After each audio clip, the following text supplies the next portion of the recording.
শিবমন্দিরে শিব পূজয়ন শান্তি সস্তয় পুষ্পাঞ্জলি।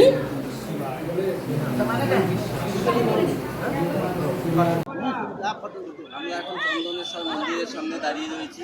এটা আজ থেকে প্রায় ১,৫০০ বছর আগে তখন যে উড়িষ্যার শাসক ছিলেন তিনি মন্দিরটা তৈরি করেছেন এবং এই মন্দিরটা খুবই জাগ্রত এবং বিভিন্ন জায়গা থেকে উড়িষ্যা, বিভিন্ন ভারতবর্ষের বিভিন্ন প্রান্ত থেকে লোকজন আসেন, ঠিক আছে, এই মন্দিরে ভগবানের আশীর্বাদ নেওয়ার জন্য।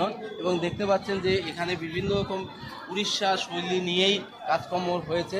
ঠিক দেখুন, উড়িষ্যার সুন্দর শৈলী নিয়ে তৈরি করা এবং বাঙালিরও কিছু শৈলী এখানের মধ্যে রয়েছে। বিশেষ করে শিবের যে মূর্তির যে প্রতিমূর্তিটার সামনে রয়েছে পদ্মফুল, এগুলো খানিকটা বাংলা কালচার নিয়ে তৈরি। আর যেগুলো মন্দির যেগুলো রয়েছে সেগুলো বেসিক্যালি উড়িষ্যা স্টাইলে তৈরি এবং পাথর দেখবেন নিচটা যদি আমরা দেখাই, এটা বেলে পাথরের সুন্দর একটা চাতাল তৈরি করা হয়েছে।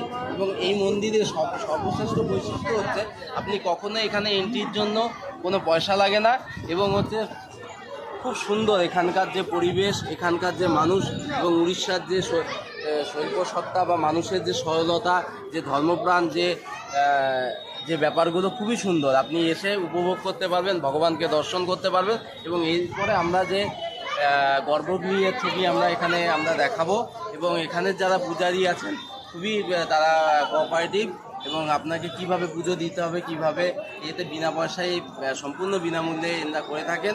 এবং এটাকে বলতে পারেন এই মন্দিরের আদি কে তৈরি করেছে তার কোনো হিস্ট্রি আমরা খুঁজে পাইনি। আমরা বিভিন্ন রকম ইয়েতে দেখেছি, ঐতিহাসিক সাইটে দেখেছি।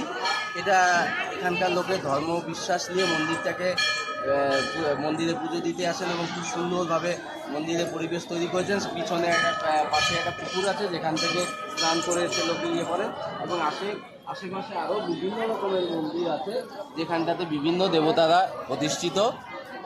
অবশ্যই দীঘাতে যদি আসেন, অবশ্যই দীঘা থেকে মাত্র 6 থেকে 8 কিলোমিটার দূরে জায়গাটা, খুব সুন্দর, অবশ্যই আসবেন।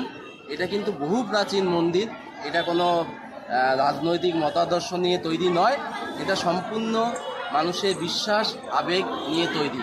আর এখান থেকে আপনি যাওয়ার পথে যদি দীঘা থেকে আপনি যদি পুরী যাওয়ার পথেও রাস্তাতে এটা পেয়ে যাবেন, ঠিক আছে। জাস্ট যাওয়ার পথে 15 মিনিট একটু স্টে করে ভগবান দর্শন করে যাবেন। ভালো থাকবেন, আপনাদের সুস্থতা কামনা করি।